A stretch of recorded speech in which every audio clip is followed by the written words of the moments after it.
slowly taking shape, though her wishes were often at odds with those of her people.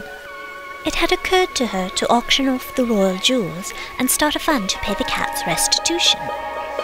While the princess was fond as any monkey of all the glisters, precious elements in and of themselves did not particularly please her. As far as she was concerned, an aluminum foil crown would suffice. Practical as this plan may be, it left no room for sentiment, and Shuangwei understood that the crown jewels radiated much more than light. These objects were inseparable from that which they symbolized.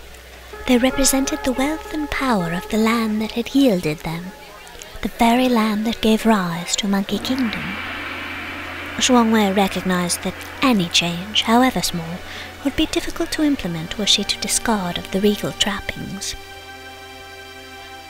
Although Wu Zhuo appreciated this generous offer of compensation, she worried the cats would grow lazy and spoilt should liberty be laid out before them on a silver platter. But then she wondered, was the proposal hers to accept or deny? Thus far, her struggles had been largely subjective, and now Wu Zhuo realized that her all-consuming aspirations could place an entire species, perhaps even two, at risk. Freedom must be fought for, of this she was convinced. But how to battle injustice without waging war on monkeykind? Of that her uncertainty persisted. While the mind occasionally stalls, the body plods ahead. Duty called both Wu Zhuo and Shuangwei. An official dinner was being held for the royal monkey court, whose many members had recently come to know and love the princess and were now her greatest devotees. Wu Zhuo lorded over the waitstaff, ensuring their good conduct, seeing to the meeting of each guest's every need. Following dessert, she verified that the finger bowls were level, filled neither too high nor too low for proper dipping. Then she bowed good night and retired to her quarters, far too enervated to partake of the meal's remains. Previously, Wu Zhuo and Shuangwei made a habit of evening swims. It had been great amusement and an efficient way to keep clean. Shuangwei was now bathed by a lady-in-waiting with heated water in a gold-leaf tub, while Wu Zhuo took to using the small pink washcloth nature equipped her with.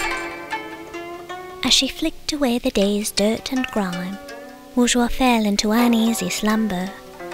In her dreams, she possessed the family's lauded sixth claw, one on each paw, all studded with diamonds, rubies, and emeralds. But when she used those bejeweled claws to do battle, the wounds they inflicted poured forth streams of milk rather than blood. Wu Zhuo awoke with her coat dampened by streams of neither milk nor blood, but perspiration, only to find a rat dressed in ritual garb bowing before her. "I am Nai Ping, the milk pourer," this rat proudly asserted, "made manifest to aid in your pursuit of liberty. I have been waiting evermore," he complained, "for you to dream me into earthly existence." "I still sleeping?" Wu Zhuo mumbled drowsily. "You are neither awake nor asleep, but in the magical state that lies between," replied the buck-toothed Nai Ping. "Here your powers of creativity have no bounds, and your reception to truth is unencumbered. I will meet you in this state nightly for 1 month's time, to teach you the ways of the warrior. You must trust in Zhishui Zhishen's plan." "Indeed, I have prayed to Zhishui Zhishen for guidance," Wu Zhuo responded with piety. "That he rescued me from death's door must be more than whimsy. I believe that he promises the cat's emancipation, that this promise is one I am meant to deliver. But how, when, where, why?" Wu Zhuo suspired. "These riddles gnaw like 1,000 fleas." "Your next sigh will be one of relief," Nai Ping assured, "for you already possess the key to this mystery. The secret lies in the way you turn it." "Do tell," Wu Zhuo implored. "I shall disclose the method day by day, bit by bit," the rat obscured, "and you shall then reveal it to your kind." "Feline freedom of speech is severely restricted," retorted Wu Zhuo. You need not speak so much as a word, the milk pourer countered. As I appear to you, you will appear in the twilight hours to any and all cats yearning for sovereignty. And with that, Nai Ping clapped his paws together gleefully, bringing forth identical bourgeois to the north, east, south, and west of the baffled prototype. When she reached out to pat her closest other, each bourgeois did the very same, so that they were in concert, touched and touching. "I am cloned," the wonder-struck bourgeois exclaimed. These are not your clones, Nai Ping remonstrated. It is simply your self-manifold. Bourgeois chuckled at what seemed to her a ridiculous spectacle. So very much, so very many of bourgeois. The room suddenly teemed with the echo of her laughter, multiplied endlessly. Come, The milk pourer chided, we have much work ahead of us. and before bourgeois could inquire as to which of the myriad us would be working, he clapped his paws again, thereby untwinning her. Nai Ping went on to instruct bourgeois, and ergo all catkind, in the basic kung fu stances, followed by a few elementary kicks and strikes. When she'd acquired a sufficient grasp, exhausting herself along the way, he bade her a monitory good night. Rest well, bourgeois. You'll need more than catnaps to carry on. How shall I explain this to Shuang Wei? She panted in prostration. She'll come to know in time. The milk pourer replied. And everyone else? Queried an outspent bourgeois. They will all know soon. The cats first off. Nai Ping reassured her. You now exist in the hearts and minds of an entire species.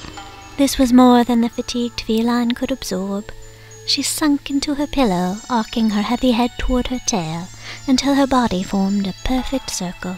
Tomorrow night I shall return, Promised Nai Ping. and then again every night after, till the next moon lights the sky, by which time you'll have mastered the tenets of Kung Fu. Kung Fu, bourgeois murmured repeatedly as she dozed past her dreams, reeling headfirst into a deep, dark sleep. Morning came, and with it the burden of doubt. Bourgeois couldn't help but wonder if her night visitor had been little more than a figment of her imagination.